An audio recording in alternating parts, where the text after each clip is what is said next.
Everyone, welcome back to Lucky Loaders 15, and in this video we're going to be previewing day 2 of the Punchestown Festival. It's been an interesting first day of the festival, not a bad one for us. We ended with a nice winner in the end in the bumper with a 16-1 shot. That was Cullen River for Peter Fahey and Paddy Mullins, who had a double on the day. He won dramatically with Underso.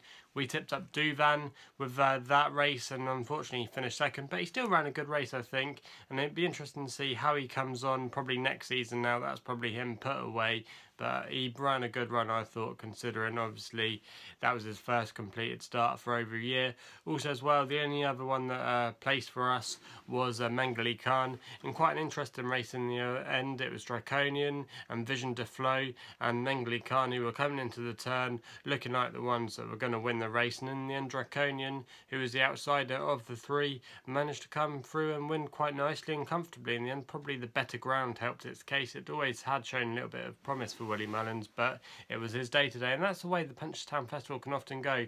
It can often throw up quite a few surprises, and some of the main horses that we suspect to run well before the race don't always turn up, with the likes of Duvan and Get a Bird as well. That was disappointing, but the headlines obviously are all going to be about Album Photo and Paul Townend. Don't really know what was going on there.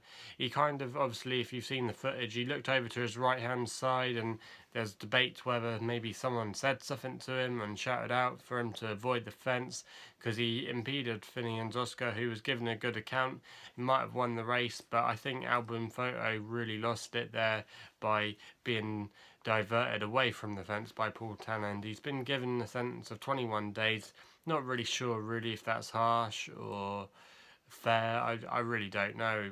Until Paul Townend comes out and says what exactly happened, if it was just a mistake or if someone told him something, then we won't know until we hear from him. But hopefully he can get a good support around him, because he'll probably get quite a lot of abuse from a lot of people over the next couple of days, and he'll get a lot of criticism, and he just needs a good team around him, which I'm sure he'll have, to protect him from all that, because it's when things like this go wrong that unfortunately trolls and people can be very cruel. So hopefully Paul Townend gets through it okay, and he'll be back riding again soon. I don't think obviously he'll be riding the rest of the festival now. Not sure when that ban will come into effect, so hopefully he'll get back on the saddle soon and start riding winners. Anyway, that's all I've got to say about that. We'll get straight on to day 2 of the action. Hopefully we can continue our good form from the last race today. And we go to the 340 again to start us off. Quite a competitive handicap, very hard to work out, I thought. One that I thought was a good each way bet was a horse called Man of Plenty. There'll be numerous bookmakers paying multiple places in this race. Man of Plenty is a British Raider trained by Sophie Leach, and Sean Houlihan's coming over to take the ride, claiming £2 in this race. Now, this horse has been running in some very good handicaps, finished 5th in the Imperial Cup at Sandown last month, which was a good performance, and the horse of that won the race, Mr. Antolini, has gone in and put in a good run again since at Plumpton in the Sussex Champion Hurdle. So the form of that race is looking not too bad, and also as well Call Me Lord, who finished 2nd in that race, had some good form going into. So to finish 5th, that was an incredible performance there. So I thought Man of Plenty tomorrow, going as well around right-handed tracks where he's been running in consistent handicaps at Sandown and Ascot, often making the frame. I thought he could go very well. He's versatile on the ground, and I thought 20-1 in this company, where I thought it was a bit more of an easier task for him, he could go well at an each way price. So that's going to be my selection for the first race. The 420 then is another good race, and one that I thought could go well was a horse that's quite lightly raced for a 9-year-old. It's called Good Time Tara, trained by Willie Mullins, who's 4th or 5th string even have been winning today. So Good Time Tara could go well for him at 9-1. David Mullins booked for the ride. Now last time we saw it finished 5th at Navan back in November last year, which was a race won by Sam Crow, and we all know what Sam Crow's gone on and done since, obviously winning the Ballymore and that, and is kind of the next best things. But I thought that race has worked out quite well. Delta Work finished 3rd in that race, I think it was, and put in obviously a good performance to win the Batons at the Cheltenham Festival. So the form of that race is strong. It wasn't beaten too far away, and I thought it could go reasonably well. Had some also good bumper form behind Sam Crow, and I thought at a price at 9-1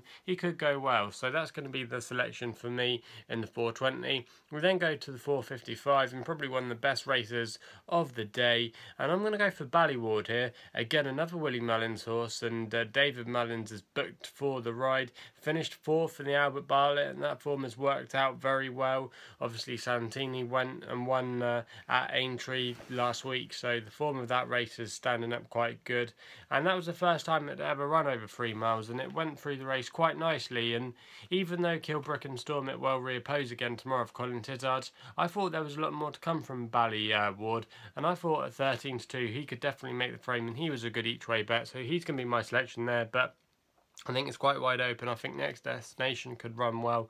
Obviously I thought in the Ballymore it was a little bit too short for him as he was cruising home through the field at the end.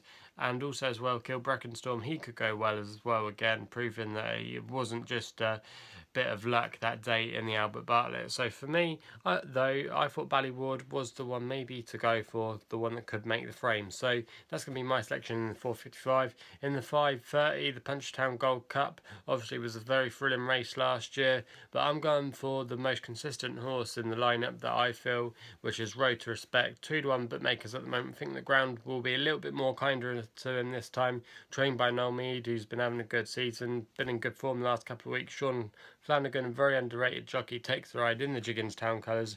4th in the Cheltenham Gold Cup, where the form has been franked already, with Annabelle Fly, who finished 3rd in that race, running a very good race in the Grand National, and also as well Might Bite, winning at the Aintree Festival a couple of weeks ago. So the form has worked out well. As long as he didn't have a hard race, I thought Road of Respect has been the consistent horse. He's also won at the course this season back in October. So really the ball's in his court, and I thought 2-1, even though it's not the best price you're ever going to see, I thought he could go well and was probably the most likely winner of the race. So that's my selection in the 530.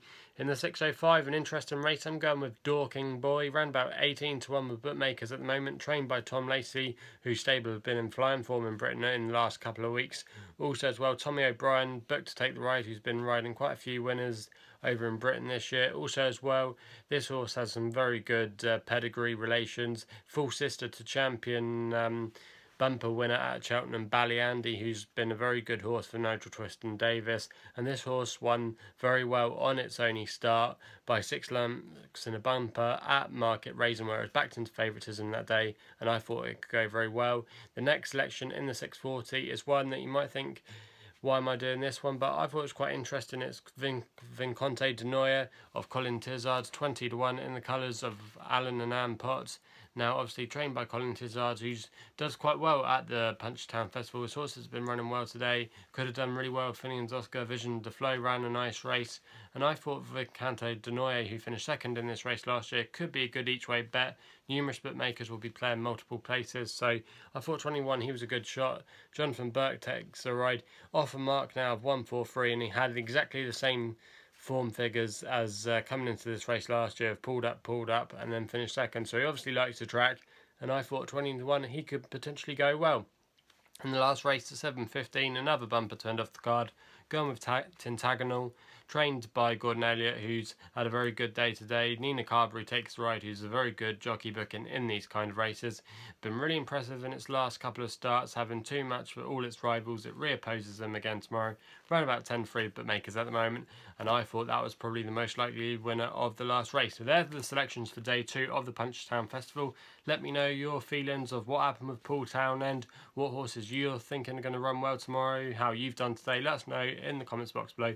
Also as well, please subscribe to the video and more sports betting related videos with horse racing by subscribing to the channel, so please do that if you haven't done so already. Also as well, you can check me out and follow me on Twitter at LuckyLoaders15. That's all I've got to say. Please gamble responsibly, and we'll be seeing you soon.